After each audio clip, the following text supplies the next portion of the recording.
টঙ্গীতে ইমামকে গুম করা হলো, চট্টগ্রামে অ্যাডভোকেট আলিফকে হত্যা করা হলো, অসংখ্য আমাদের মুসলিম বোনদের সম্ভ্রমকে নষ্ট করলো যে ইসকন, সে ইসকন কেন নিষিদ্ধ হচ্ছে না? আওয়ামী লীগ যদি নিষিদ্ধ হয়, ইসকনকেও নিষিদ্ধ করতে হবে।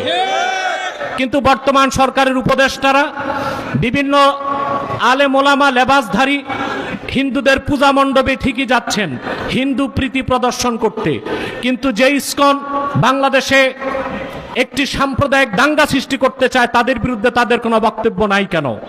আমরা সুস্পষ্টভাবে বলছি রাজনৈতিক নেতাদেরকে, ভারত কিংবা আমেরিকাকে খুশি করে ক্ষমতায় যেতে পারবেন না।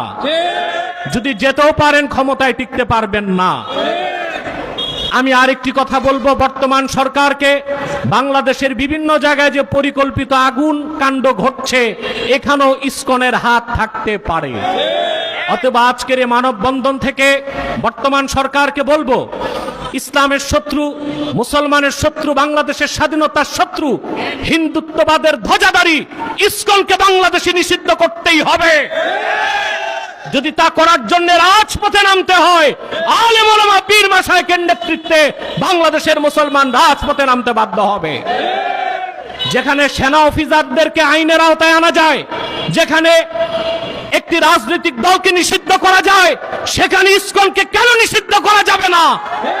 অবশ্যই নিষিদ্ধ করতে হবে এবং ইসকনের কার্যক্রম বন্ধ ঘোষণা করতে হবে, নতুবা এদেশের মুসলমান আইনকে হাতে তুলে নিতে বাধ্য হবে।